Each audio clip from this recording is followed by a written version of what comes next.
One of the aspects, one of the reasons why I love Mark's ending is there's this reference to Peter that is so powerful but easily missed. I think we have the angel that the women meet. So they come to the tomb. They're going to anoint Jesus's dead body as a sign of mourning and respect. And then the tomb is empty and they're bewildered and strange. They meet this angel in the tomb. And let's review what the angel says. He says, "Don't be alarmed. You're looking for Jesus of Nazareth who was crucified. He has been raised. He isn't here. Look, here's the place where they laid him. Now go tell his disciples, especially Peter, that he is going ahead of you to Galilee. There you will see him, just as he told you." Especially Peter. I want to talk about that. Why especially Peter? So let me get this straight. God has the most important news in all of world history. He sends his angel to tell the news, and he says, top of the list, make sure you tell Peter. Peter needs to know that Jesus rose from the dead. Why Peter? Well, let's review where Peter's been the last couple days. On Friday, when Jesus was put on trial and eventually crucified, Peter, who was one of Jesus's closest companions, best friend, he walked with Jesus every day of his life during his entire public ministry. And on the night that Jesus needed him the most, Peter was out in the courtyard denying that he ever knew him. 3 times he is confronted. You were with Jesus. You're one of those Galileans. You're one of his disciples. And 3 times Peter vehemently says, no, I don't know the man. I don't know what you're talking about. I have no association with Jesus. Peter betrays his best friend, his Lord, and his master that night. We left Peter in the courtyard weeping uncontrollably. He finally comes to his senses and he realizes what he has done. And that Friday night is the darkest night of his life because he realizes he has just betrayed his Lord and master.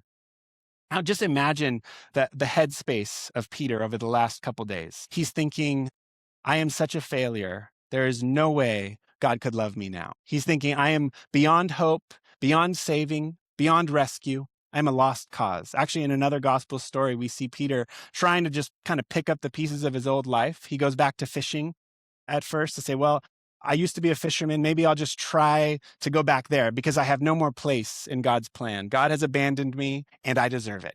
That's where Peter's been sitting through Friday and Saturday, all weekend, feeling like I am the biggest lost cause. And this declaration, go tell his disciples, especially Peter. Peter, your failure is not bigger than Jesus' love for you. Peter, there is nothing that you can do to put you beyond the pale of God's hope and redemption. Your failure is not too big for Jesus. You need to know that he conquered death. So go and tell Peter. It's just such a powerful moment. And I feel like Mark writes this in a way to then invite each and every one of us to write our own story into that narrative. You could take away Peter and just add your own name there. Go and tell his disciples, especially fill in the blank, especially me, especially you. There is nothing that you have done, no amount of failure or heartache that you've given to God is so big that Jesus' love can't cover that. Jesus died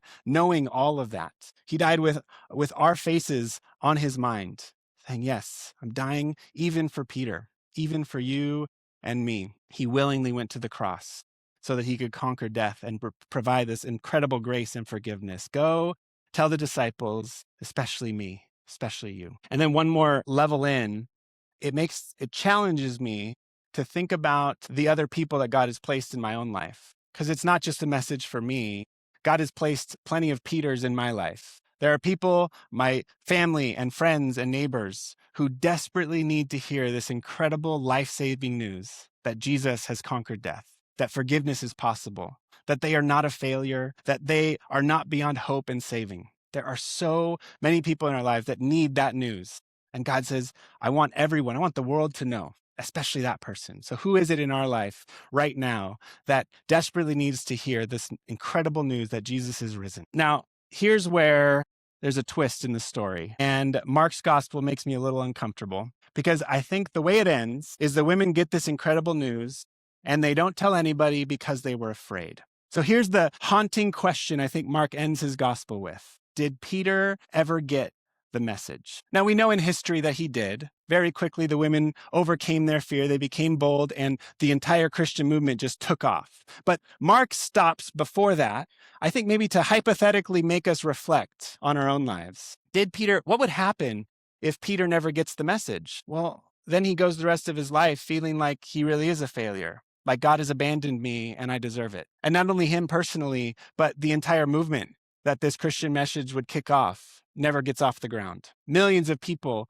are not touched by this message if they don't get over this fear. And then it comes home to me. I think about the Peters that God has placed in my own life, the people who desperately need to hear this incredible news that Jesus has risen. And I haven't told them because I'm too afraid. There are people in our lives right now who feel like God has abandoned them, who feel like they're beyond hope. And there's this incredible news just waiting, and we won't tell them because we're too afraid.